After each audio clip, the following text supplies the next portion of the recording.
जय आरसीएम, जय हरि संजीवनी।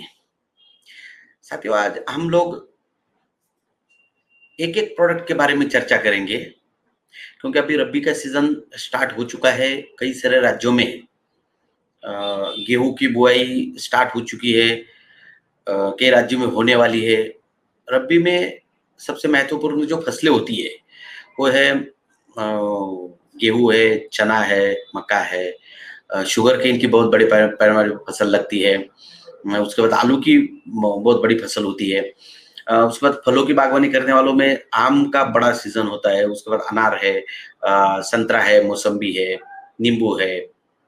तो ये सारी इनके ऊपर हम हरित संजीवनी के एग्रीकल्चर प्रोडक्ट में कौन कौन से प्रोडक्ट कैसे कैसे इस्तेमाल कर सकते हैं, तो इसके बारे में हम लोग अब एक एक प्रोडक्ट की ट्रेनिंग लेने जा रहे हैं। तो आज हम हरित संजीवनी, सिर्फ हरित संजीवनी की ट्रेनिंग लेंगे। हरित संजीवनी क्या है, मैं स्क्रीन शेयर के माध्यम से आपके साथ चर्चा करूंगा।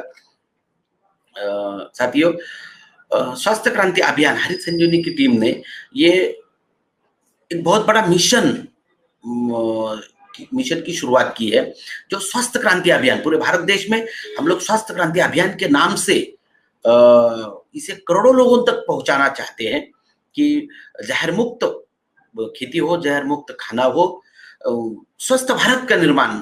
इसलिए स्वास्थ्य क्रांति अभियान के माध्यम से हम लोग घर घर हरित संजीवनी, हर घर हरित संजीवनी, और इस स्वास्थ्य क्रांति अभियान को हम हर घर में पहुंचा के रहेंगे। भारत देश में हरित संजीवनी के एग्रीकल्चर प्रोडक्ट को इस्तेमाल करने वाले लगभग 10 लाख से ज्यादा खुश किसान हैं, जिनको बहुत अच्छे रिजल्ट हरित संजीवनी के एग्रीकल्चर प्रोडक्ट के माध्यम से मिले हैं। साथियों, हम जब भी एग्रीकल्चर में फसलों के बारे में चर्चा करते, बहुत सिंपल तरीके से मैं आपको समझाने की कोशिश करूंगा। 3 चीजों के ऊपर अगर आप ठीक से ध्यान दें तो बहुत अच्छे तरीके से आप आपकी फसल ले सकते हो, और कम पैसों में। यानी कि जो प्रोडक्शन कॉस्ट है, फसल के लिए जो लागत लगती है, वो बहुत कम पैसों में आप बहुत अच्छी फसल ले सकते हो। इसमें सबसे महत्वपूर्ण है सॉइल हेल्थ, यानी कि हम जिस मिट्टी में, जिस जमीन में फसल लगा रहे हैं, उस मिट्टी का स्वास्थ्य कैसा है। क्योंकि जब तक मिट्टी का स्वास्थ्य अच्छा नहीं रहेगा तब तक फसल का जन्म अच्छा नहीं होगा। फसल का जन्म अच्छा नहीं होगा तो फसल की ग्रोथ अच्छी नहीं होगी। ये सॉइल हेल्थ को देखना बहुत जरूरी है। उसके बाद प्लांट हेल्थ, यानी कि हम जो पौधे लगाते हैं वो पौधे की स्वास्थ्य कैसी है। पौधे का स्वास्थ्य अगर अच्छा रहेगा तो ही उत्पादन अच्छा मिलेगा। जैसे हमारे शरीर में होता है, हमारा शरीर अगर अच्छा है, सुदृढ़ है, तो हम अच्छी तरह से, ठीक तरीके से काम कर सकते हैं। साथियों, वैसे ही पौधों का जो स्वास्थ्य है वो 3 चीजों पे डिपेंड होता है। सबसे पहले न्यूट्रिएंट मैनेजमेंट, यानी कि पौधों को मिलने वाले अन्न तत्व, ये अगर संतुलित स्वरूप में अन्न तत्व पौधों को मिले तो पौधों की ग्रोथ अच्छी होती है। जब पौधों की ग्रोथ अच्छी होगी तो पौधों में रोग प्रतिरोधक क्षमता बढ़ती है। इसलिए बैलेंस न्यूट्रिएंट, संतुलित अन्न तत्व पौधों को मिलना जरूरी है। दूसरा है पेस्ट मैनेजमेंट। क्या होता है, हम जब फसल लगाते हैं तो फसलों के ऊपर कई सारे अलग अलग प्रकार के कीटक आते हैं। जब कीटक आते हैं तो उन कीटकों को भी, उनके ऊपर भी व्यवस्थापन ठीक से होना चाहिए।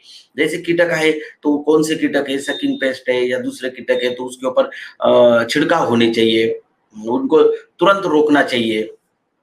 और डिसीज मैनेजमेंट, ये 3 चीजें प्लांट हेल्थ के लिए बहुत महत्वपूर्ण है।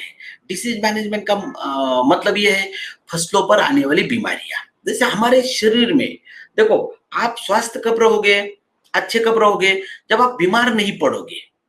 तो आप अगर बीमार पड़ते हो, जैसे आपको ट्रीटमेंट की जरूरत है, वैसे पौधे जब बीमार पड़ते हैं, पौधों के ऊपर जब बीमारी आती है तो उनको भी ट्रीटमेंट की जरूरत है, उनको भी अलग अलग छिड़काव की जरूरत है। जैसे कौन सी बीमारी आती है, इसके ऊपर फफूंद की बीमारी आती है, बैक्टीरियल बीमारी आती है, वायरल बीमारी आती है।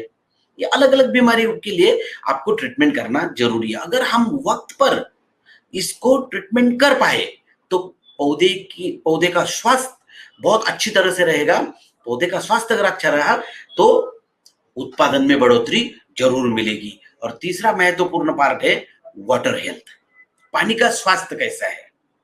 पानी का स्वास्थ्य, आप जो हम जमीन में पानी देते हैं वो पानी का पीएच क्या है, उसका टीडीएस कितना है, उसके ऊपर भी हमारे प्रोडक्ट के रिजल्ट अवलंबन रहते हैं। तो साथियों, एक एक चीज के ऊपर देखेंगे। हरित संजीवनी, हरित संजीवनी 2 पैकिंग में अवेलेबल है, 750 ग्राम 1 एकड़ के लिए और 375 ग्राम आधे एकड़ के लिए। साथियों, ये एक बॉक्स में 4 पाउच निकलते हैं। ये फसलों के अवस्थाओं के अनुसार इसकी ट्रीटमेंट बनाई गई है। कैसे? देखिए, जैसे 4 अवस्था, फसल की जो अवस्था होती है, जन्म अवस्था है, क्योंकि फसल का जन्म होता है, जमीन से जन्म होता है, उसके बाद बचपन अवस्था, उसके बाद यौवन अवस्था और परिपक्व यानी कि मैच्योरिटी अवस्था। सेम आदमी के जैसा ही है, आदमी का भी जन्म होता है, आदमी बचपन अवस्था में आता है, यौवन अवस्था में आता है और बुढ़ापा अवस्था में आता है, मगर फसल पौधे मैच्योरिटी अवस्था में आती है। तो एक एक चीज के ऊपर हम चर्चा करेंगे। सबसे पहले फसल की जन्म अवस्था पे चर्चा करेंगे, क्योंकि बेसिक स्टेज वही है, जन्म। अगर जन्म अच्छा होगा तो ही फसल की ग्रोथ अच्छी होगी, ग्रोथ अच्छी होगी तो उत्पादन अच्छा रहेगा। तो हरित संजीवनी प्रक्रिया नंबर 1, स्टेज नंबर 1, 250 ग्राम प्रोडक्ट है। ये बॉक्स में पहला पाउच निकलेगा 250 ग्राम का। तो ये 1 एकड़ में आपको देना है।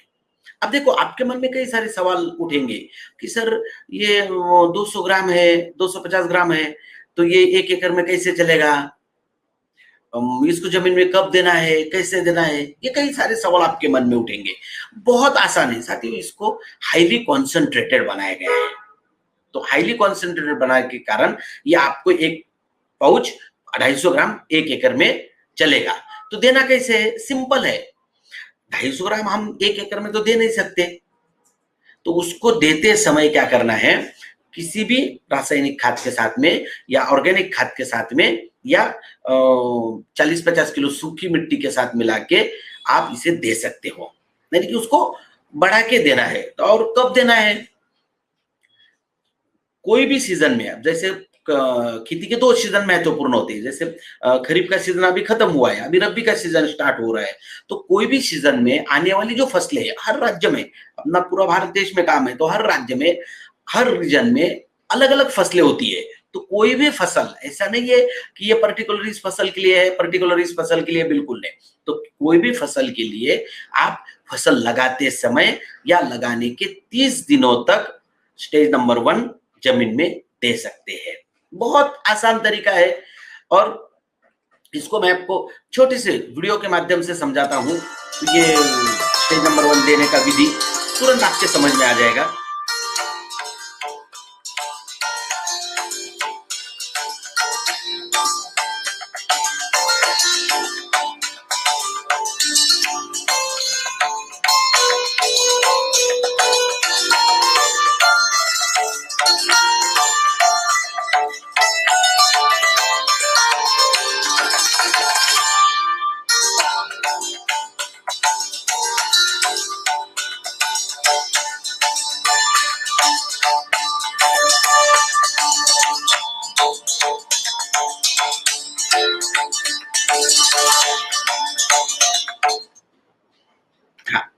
तो साथियों, ये आपको दिखाया गया है कि भाई कैसे दे सकते हैं आप। तो प्रक्रिया नंबर 1, जमीन में जब देते हैं आप तो क्या क्या करना जरूरी है। जैसे प्रक्रिया नंबर 1 जमीन में दिया तो उसके बाद तुरंत पानी देना जरूरी है। तो बहुत सारे लोगों के मन में शंकाएं रहती है कि सर तुरंत पानी यानी कि 2 दिन में देना चाहिए, 1 दिन में देना चाहिए। तो आप 1 दिन में दे दो, 2 दिन में दे दो, 8 दिन में दे दो, कोई प्रॉब्लम नहीं है। सिर्फ इतना ध्यान रहे, क्योंकि हरित संजीवनी प्रक्रिया नंबर 1 जब आप जमीन में देंगे तो जब तक पानी नहीं देंगे, जब तक वो पानी में नहीं घुलेगा, उसका काम शुरू नहीं होगा। तो आप आज स्टेज नंबर 1 जमीन में दे दो, 8 दिन के पानी दे दो, 10 दिन के बाद पानी दे दो, 1 महीने के बाद पानी दे दो। जब पानी देंगे वो पानी में घुलेगा, अपना काम शुरू करेगा। ये कोई जमीन में देने के बाद ये कोई हवा के साथ ना उड़ेगा, ना कहीं बाहर चला जाएगा, जमीन में ही पड़ा रहेगा। तो साथियों, जब ये पानी में घुलेगा तो इसका काम शुरू हो जाता है। तो इसका काम क्या है? सबसे पहले हमारे जमीनों में जो सालों से हम रासायनिक खाद डालते आ रहे हैं, उसकी वजह से जो अघुलनशील तत्व है, वो अघुलनशील तत्वों की वजह से जमीनें आज सख्त हो रही है, बंजर हो रही है। तो उसके जो अघुलनशील तत्व है, उन अघुलनशील तत्वों को घुलाने का काम करता है। तो जैसे अघुलनशील तत्व घुलने लग जाएंगे तो जमीन क्या भुरभुरी होने लगेगी। जमीन जैसे भुरभुरी होगी तो वाटर स्टोरेज कैपेसिटी बढ़ जाएगी जमीन की। वाटर स्टोरेज कैपेसिटी बढ़ेगी तो जमीन में नमी बनी रहेगी, नमी बढ़ेगी। तो इसका फायदा क्या होगा, मुख्य रूप से फायदा होगा कि फसल में जो रूट्स होते हैं, सूक्ष्म जड़ों की वृद्धि बढ़ने में मदद होती है। देखो यहाँ पर हरित संजीवनी इस्तेमाल किया है, यहाँ पर हरित संजीवनी इस्तेमाल नहीं हुआ है। जहां हरित संजीवनी नंबर 1 का इस्तेमाल हुआ है, आप देख सकते हो कि कितने बड़े पैमाने पे सूक्ष्म जड़ों की वृद्धि हो चुकी है। और ये सूक्ष्म जड़ों का काम क्या है? फसल को जमीन से अन्न तत्व देने का काम है, यानी कि फसल को जमीन से भोजन देने का काम है। तो जितने ज्यादा जड़ें लगेंगी, जितने ज्यादा जड़ों का विकास होगा, उतना भोजन फसल को जमीन से मिलेगा, तो फसल की डेवलपमेंट होगी। ये हुआ पहला फायदा। उसके बाद जैसे जमीन में सबसे महत्वपूर्ण क्या होते हैं? जीवाणु को वजह से क्या होता है? ऑर्गेनिक कार्बन बढ़ने लगता है। जैसे जमीन में सबसे महत्वपूर्ण होता है ऑर्गेनिक कार्बन, यानी कि जमीन की उपजाऊ क्षमता दिखाता है। अगर आप हरित संजीवनी स्टेज नंबर 1 रेगुलर 2 साल 3 साल 4 साल ऐसे रेगुलर अगर इस्तेमाल करते हो, एक दिन में नहीं होगा, एक बार इस्तेमाल करने से नहीं होगा, रेगुलर इस्तेमाल करना पड़ेगा। जैसे आप रेगुलर इस्तेमाल करते हो तो धीरे धीरे आपके जमीन में जीवाणुओं का विकास होने लगता है और उसकी वजह से जमीन में ऑर्गेनिक कार्बन बढ़ने में मदद होती है। और जैसे ही ऑर्गेनिक कार्बन धीरे धीरे बढ़ने लगेगा तो ऑटोमेटिक आपके जमीन की उपजाऊ क्षमता बढ़ने में मदद होती है। जमीन की जैसे उपजाऊ क्षमता बढ़ेगी तो जो फसल आप लोगे उस फसल के प्रोडक्शन बढ़ने में मदद होगी। तो ये सबसे महत्वपूर्ण कार्य स्टेज नंबर 1 के होते हैं। उसके बाद हम जो अलग अलग तरह के अन्न तत्व जमीन में देते हैं, जैसे नाइट्रोजन है, फास्फोरस है, पोटेशियम है, calcium, magnesium, sulphur, zinc, boron, iron, manganese, copper, molybdenum, chlorine, ये जो 13 टाइप के न्यूट्रिएंट हम जमीन में देते हैं, जब ये जमीन में जाते हैं तो ये कभी सेपरेट फॉर्म में नहीं रहते और फसल को स्वतंत्र फॉर्मेट में चाहिए अन्न तत्व। जैसे अगर आप यहां देख रहे हो तो देखो, ये कैल्शियम, फास्फोरस, ये क्या संयुग बन जाते हैं जमीन में जाने के बाद, संयुग बन जाते हैं। ज्यादातर कैल्शियम के फास्फोरस के साथ संयोग बनते हैं, फेरस फॉस्फेट हो गया, कैल्शियम फॉस्फेट हो गया। तो ये जब संयोग बन गए, इसका मतलब ये लॉक में बंदिस्त हो गए, ताले में बंदिस्त हो गए, ये फसल को मिल नहीं सकते, इसको सेपरेट फॉर्म में चाहिए। तो हरित संजीवनी स्टेज नंबर 1 क्या करता है? जमीन में जाने के बाद इन दोनों को अलग करने का काम करता है। जैसे कैल्शियम को अलग करेगा, फास्फोरस को अलग करेगा। जैसे ये अलग हो जाएंगे तो फसलों को मिलने में आसानी हो जाएगी। तो अब तक क्या हो रहा था? हमारी जमीनों में जो अनअवेलेबल न्यूट्रिएंट है, जो फसल को मिल नहीं पा रहे हैं, वो मिलने में सहायता होने लग गई। तो जो जमीन में सालों से पड़े हुए अन्न तत्व है, वो मिलने में अगर सहायता होगी तो आपको बाहर से ज्यादा अन्न तत्व लेने की जरूरत नहीं पड़ेगी या ज्यादा खाद देने की जरूरत नहीं पड़ेगी। ये सबसे महत्वपूर्ण फायदा यहाँ पर होता है। उसके बाद हमारे जमीनों में जो पीएच लेवल है, जैसे 6.5 से 7.5, ये पीएच स्टैंडर्ड पीएच माना जाता है। मगर हमारी जमीनों में जब 8, 8.5 के ऊपर जब पीएच बढ़ जाता है तो जो अन्य तत्व है वो फसलों को संतुलित स्वरूप में नहीं मिलते। इसके लिए प्रक्रिया नंबर 1, स्टेज नंबर 1 काम करती है, पीएच को नियंत्रित करके फसलों को अन्न तत्व देने में मदद होती है और जमीन में नाइट्रोजन को स्थिर करने में भी मदद होती है। तो इतने सारे फायदे जब होते हैं, उसके बाद धीरे से फसल जमीन के ऊपर आती है और फसल का यहाँ से बचपन अवस्था स्टार्ट होती है। साथियों, जब फसल की बचपन अवस्था होती है तो फसलों को महत्वपूर्ण क्या है? फसल को चाहिए संतुलित अन्न तत्व। देखो, फसल हो या आदमी हो, अगर हमें संतुलित अन्न तत्व मिले तो हमारी डाइजेस्टिव सिस्टम अच्छी रहेगी, स्ट्रांग रहेगी। अगर आपकी डाइजेस्टिव सिस्टम स्ट्रांग रहेगी तो आप ज्यादा बीमार नहीं पड़ोगे, सशक्त रहोगे। वैसे ही फसलों को संतुलित अन्न तत्व मिलने में मदद होनी चाहिए। तो साथियों, बचपन अवस्था की जो रिक्वायरमेंट है, ग्रोथ होनी चाहिए। इसके लिए हरित संजीवनी प्रक्रिया नंबर 2 100 ग्राम पाउडर है, 1 लीटर पानी में 1 ग्राम लेना है, इसका आपको छिड़काव करना है। जैसे ही 1 लीटर पानी में 1 ग्राम लेंगे, तो ये कब करना है? देखो, हर फसल के आयु के अनुसार अलग अलग, लास्ट में जो चार्ट दिखाऊंगा मैं, पूरी सभी फसलों की अलग अलग अवस्थाएं होती है, तो उस हिसाब से आपको देना है। तो जैसे फसल लगाते समय स्टेज नंबर 1 दिया, तो लगाने के 25 से 30 दिनों के बाद स्टेज नंबर 2 का छिड़काव करना है। तो आपने 100 लीटर पानी में 100 ग्राम स्टेज नंबर 1 2 डाल दिया और आप उसको छिड़काव करने लग गए। तो साथियों, इसका फायदा क्या होगा? जैसे छिड़काव होगा तो इसमें सबसे महत्वपूर्ण काम क्या होगा? पत्तों की वृद्धि होने लगती है, पत्तों का आकार बढ़ता है, पत्तों का लीफ इंडेक्स बढ़ता है, फसल की वृद्धि होने लगती है। सबसे महत्वपूर्ण होता है, फसल को संतुलित अन्न तत्व देने में मदद होती है। फसल को जैसे संतुलित अन्न तत्व मिलने लग जाएंगे तो फसल की वृद्धि होने लगेगी। तो साथियों, पत्तों का आकार बढ़ेगा, पत्तों में क्लोरोफिल का प्रमाण बढ़ेगा, सूरज की किरण ज्यादा गिरेंगे, प्रकाश संश्लेषण क्रिया तेजी से होगी, तो फसल को अन्न तत्व ज्यादा मिलेंगे। फसल को दो तरफ से अन्न तत्व मिलते हैं, एक फसल के जड़ों से मिलते हैं और दूसरे प्रकाश संश्लेषण क्रिया की वजह से पत्तों से मिलते हैं। ये महत्वपूर्ण है। धीरे से फसल बचपन अवस्था से यौवन अवस्था में चली जाती है। जब फसल यौवन अवस्था में चली जाती है, उससे पहले स्टेज नंबर 1 पानी में कैसे घोला जाए और इसका छिड़काव कैसे किया जाता है, एक छोटा सा वीडियो आप देख लेना।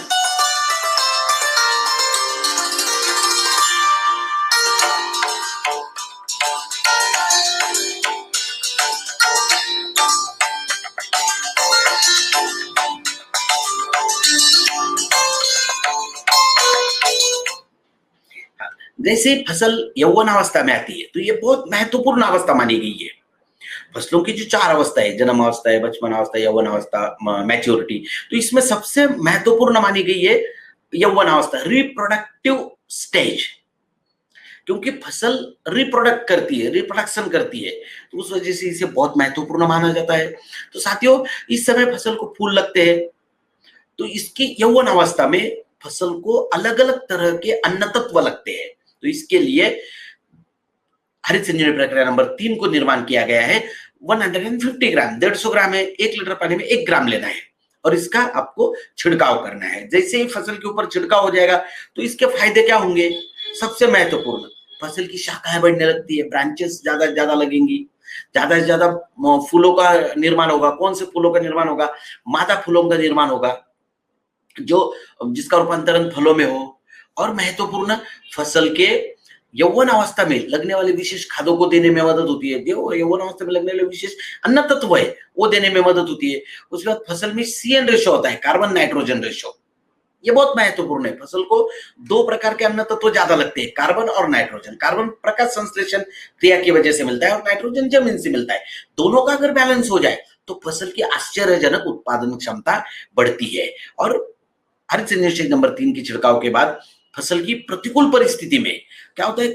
जैसे आदमी की स्ट्रेस कंडीशन होती है, वैसे फसल की भी स्ट्रेस कंडीशन होती है। 2-4 दिन पानी लेट मिले, टेम्परेचर अचानक से बढ़ जाए, अचानक क्लाइमेट में कुछ बदलाव आ जाए, तो ऐसे वक्त में फसल के पत्ते और फूलों की गिरावट कम होती है। यानी कि फसल गिरावट कम होती है। क्यों होती है? फसल की सशक्त वृद्धि होती है। सशक्त वृद्धि होने के कारण फसल के पत्ते और फूलों की गिरावट कम होती है, फसल पे बीमारियां कम आती है। धीरे से फसल यौवन अवस्था कौन सी अवस्था में आएगी? फिर मैच्योरिटी अवस्था में। जब फसल मैच्योरिटी अवस्था में आती है तो क्या होता है? देखिए, एक छोटे से एग्जांपल के माध्यम से मैं आपको बताता हूँ। यहाँ पर एक छोटा सा एग्जांपल दिया गया है, टमाटर की पौधा फल मैं दिखा रहा हूँ आपको। यहाँ पर गेहूं का बाली है, उसके बाद धान की बाली है, ये मकई का भुट्टा है। ये देखिए, अभी जैसे आप देख रहे हो यहाँ पर टमाटर नीचे वाला लगा हुआ टमाटर बड़ा है, थोड़ा ऊपर जाओगे छोटे छोटे होते जाते हैं। ऐसा क्यों होता है? इसका कारण मैं बताता हूँ आपको। साथियों, देखिए, फसल को अन्न तत्व 2 तरफ से मिलते हैं। एक तो पत्तों से प्रकाश संश्लेषण क्रिया की वजह से मिलते हैं और जमीन से मिलते हैं, दूसरा जमीन से मिलते हैं। तो हम जब फसल को फूलों का रूपांतरण फलों में होता है तो इस दौरान क्या होता है? ज्यादातर अन्न तत्व फलों में चला जाता है और पत्तों से भी जो अन्न तत्व आता है वो भी ज्यादातर अन्न तत्व फलों में चला जाता है। तो फल क्या करते हैं? पत्तों की तरफ से भी अन्न तत्वों को एब्जॉर्ब कर लेते हैं, ज्यादा से ज्यादा ले लेते हैं, और जमीन से जो अन्न तत्व आ रहे हैं उनको भी ज्यादा से ज्यादा ले लेते हैं। इस वजह से क्या होता है, पत्तों की तरफ से ज्यादा अन्न तत्व फलों में जाने के कारण पत्ते सूखने लगते हैं तो फसल बीमार पड़ने लगती है, अशक्त हो जाती है। इसी दौरान फसल के ऊपर सबसे ज्यादा बीमारियों का प्रकोप होता है और फिर हम लोगों को कई सारे पेस्टिसाइड, फंगिसाइड के स्प्रे लेने पड़ते हैं, कीटकों का अटैक होता है। साथियों, आदमी भी, अगर आदमी कमजोर हो जाए तो आदमी के ऊपर ज्यादा से ज्यादा बीमारियों का अटैक होता है। तो साथियों, वैसे ही होता है। तो मगर इसमें अगर संतुलित अन्न तत्व अगर मिले, फसल को संतुलित अगर अन्न तत्व मिले तो फसल की वृद्धि अच्छी होती है, उसकी इम्यूनिटी पावर बढ़ती है, यानी कि रोग प्रतिरोधक क्षमता को बढ़ती है। तो इसमें आप बिल्कुल 100% सिर्फ टमाटर के पौधे पे नहीं, आप गेहूं की बाली को देख लो, धान की बाली को देख लो, जहां पर नीचे वाले जो दाने होते हैं वो बड़े होते हैं और जैसे ऊपर जाओगे तो दाना छोटा छोटा होते जाता है। असंतुलित अन्न तत्व मिलने के कारण उनके साइज में बदलाव आते हैं। तो साथियों, इसके लिए बहुत शानदार ट्रीटमेंट बनाई गई है हरित संजीवनी स्टेज नंबर 4, प्रक्रिया नंबर 4। 250 ग्राम पाउडर है, 1 लीटर पानी में 1 ग्राम लेना है, इसका छिड़काव करना है। जैसे देखो, स्टेज नंबर 2, 3, 4 का मुख्य कार्य क्या है, फसल को संतुलित अन्न तत्व देने का कार्य है। जैसे आपका प्रक्रिया नंबर 4 का छिड़काव हो जाएगा तो इसका सबसे महत्वपूर्ण काम है पत्तों की तरफ खाना आएगा, यानी कि पत्तों की तरफ अन्न तत्व जाएंगे। पत्तों में अन्न तत्व कम नहीं पड़ेंगे तो पत्ते हरे भरे रहेंगे, रबिस्ट पत्ते आएंगे, पत्तों का स्वास्थ्य अच्छा रहेगा। तो उसके बाद फलों में नीचे से ऊपर तक फलों में संतुलित अन्न तत्व जाने के कारण फलों का आकार एक समान रहेगा, फल अच्छे विकसित होंगे, फसल सशक्त रहेगी, फलों की पत्तों की गिरावट कम होगी, अल्टीमेट प्रोडक्शन बढ़ेगा। आप इसमें धान में इस्तेमाल कर लो, गेहूं में इस्तेमाल कर लो, मकई में, किसमें भी इस्तेमाल करके देख सकते हैं आप। तो आपको गेहूं में इस्तेमाल करोगे तो गेहूं से भी नीचे से ऊपर तक के दाने आपको 99.99% एक समान मिलेंगे, धान में मिलेंगे, मकई में मिलेंगे, बाकी सभी सब्जियों में मिलेंगे। तो ये संतुलित अन्न तत्व का पुरवठा होने के कारण फसल की संतुलित वृद्धि होती है। संतुलित वृद्धि होने के कारण फसल में रोग प्रतिरोधक क्षमता बढ़ती है। जहां पर हरित संजीवनी की ट्रीटमेंट है वहां पर आपको बाकी डिसीज भी कम ही दिखाई देंगे क्योंकि फसल सशक्त है।